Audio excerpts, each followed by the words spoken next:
અમદાવાદના બોપલ પોલીસ સ્ટેશનના પોલીસ ઇન્સ્પેક્ટરને માહિતી મળે છે કે અમદાવાદના શેલા ખાતે O7 ક્લબ આવેલી છે. તે ક્લબના બેઝમેન્ટ પાર્કમાં કેટલાક નબીરાઓ છે તે મ્યુઝિક પાર્ટી અને દારૂ પાર્ટી કરી રહ્યા છે. જાહેરમાં દારૂબંધીના ધજાગરા ઉડાવી રહ્યા છે. બસ આ બાતમી મળતાની સાથે જ બોપલ પોલીસની ટીમ સક્રિય થાય છે અને O7 ક્લબની બેઝમેન્ટ પાર્કિંગમાં જ્યાં દારૂ પાર્ટી ચાલી રહી હતી, નબીરાઓ દારૂના નશામાં રંગમાં રમી રહ્યા હતા, ત્યારે ટીમ પોલીસની ત્રાટકે છે અને આ નબીરાઓના રંગમાં ભંગ પાડે છે.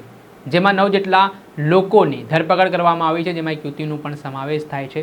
દારૂ પાર્ટી બાબતના સંદર્ભમાં 3 દારૂની બોટલો મળી આવી છે, 6 લોકો પીધેલા મળી આવ્યા છે. તે સંદર્ભમાં બોપલ પોલીસ સ્ટેશન ખાતે આરોપીઓ વિરુદ્ધ ગુનો નોંધાયો છે. ત્યારે આ મામલે શું કહી રહ્યા છે અમદાવાદ ગ્રામ્યના ડીવાયએસપી આસ્થા રાણા, તે સાંભળી લો.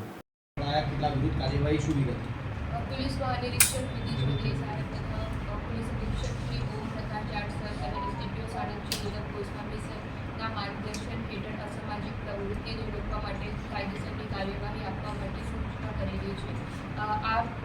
આ સૂચના અનુસાર થાણા અધિકારી શ્રી વીટી ગોવિંદ ગઈ તારીખ રાત્રે નાઇટ રાઉન્ડમાં હતા, ત્યારે તેમને ખાનગી બાતમીના રાહે જાણવા મળેલ કે ક્લબ O7ના ફોરમ હોલ ખાતે 12:30 પશ્ચાત એક ટેકનો પાર્ટીનું આયોજન ચાલી રહ્યું છે. ત્યારે જ્યારે સ્થળ ઉપર પહોંચેલા હતા, ત્યાં 60 to 70 લોકોની જાંચ કરવામાં આવી અને બ્રેથલાઇઝર 9 લોકોના ઉપર ગુનો દાખલ કરવામાં આવેલું છે. આ ગુનો 6 લોકો ઉપર જે ગુનો દાખલ કરવામાં આવેલું છે, એક પીધેલાનો ગુનો દાખલ કરવામાં આવેલું છે અને બીજા 3 લોકો કબજાનો ગુનો દાખલ કરવામાં છે. તે પશ્ચાત ટોટલ 8,57,000નો મુદ્દામાલ જપ્ત કરવામાં આવેલું છે, જેમાં 5 નંગ મોબાઈલ ફોન અને 3 ગાડી જપ્ત કરવામાં આવી છે.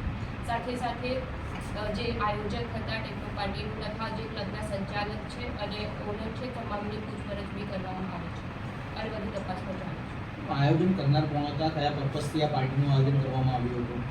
આયોજન કરનાર હેમલ દવે હતા અને આ એડીસી કંપની દ્વારા કરવામાં આવેલું હતું અને આ ટેકનો પાર્ટીનું આયોજન કરવામાં આવ્યું મ્યુઝિકલ નાઇટ.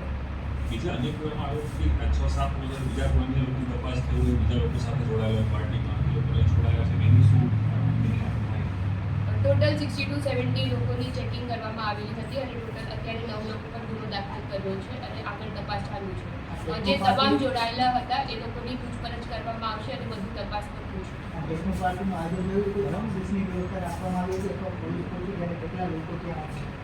ટેકનો પાર્ટીની જે આયોજન કરવામાં આવી હતી એમાં પરમિશન મેળવી હતી અને પાસીસ સુધી સંચાલન કરવામાં આવેલું હતું. તમામને આપવામાં આવેલું હતું. પાર્ટીમાં ટોટલ કુલ 100 to 150 જેવા લોકો હાજર એવી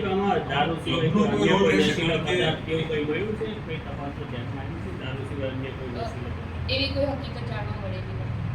ક્લબનો શું રોલ હશે? કારણ કે ક્લબની અંદર આખી ઘટના સંભવી છે, જેમાં આગળ પોલીસે જે ક્લબ સંચાલક છે, આયોજક છે અને જે તમામ સ્ટેક હોલ્ડર છે, એ લોકોની સખત પૂછપરછ હવે કરવામાં આવશે અને જે તપાસમાં શું છે આપણે જણાવવામાં આવશે. આપણે સાંભળ્યા હતા અમદાવાદ ગ્રામ્યના ડીવાયએસપી આસ્થા રાણા. તેમણે મહત્વનું નિવેદન આપ્યું છે. જે સમગ્ર ઘટના સામે આવી છે, પોલીસને આ બાબતની બાતમી મળી કે O7 ક્લબની બેઝમેન્ટ પાર્કિંગમાં દારૂ મહેફિલ ચાલી રહી છે. તેને લઈને તાબડતોબ છે બોપલના પીઆઈ અને તેમની ટીમ ઘટના સ્થળે દોડી ગઈ હતી, જેમાં 9 જેટલા લોકો સામે ગુનો નોંધીને તેમની 2 BMW મોંઘીદાટ કાર, 8 લાખ રૂપિયા જેટલી રકમ સહિત અલગ અલગ પ્રકારે મુદ્દામાલ કબજે કરીને કાયદેસરની કાર્યવાહી પોલીસે હાથ ધરી છે. દર્શક મિત્રો, એન કવરેજ ન્યૂઝને આપ લાઇક કરી લો, સબસ્ક્રાઇબ કરી લો અને શેર કરવાનું ભૂલતા નહીં.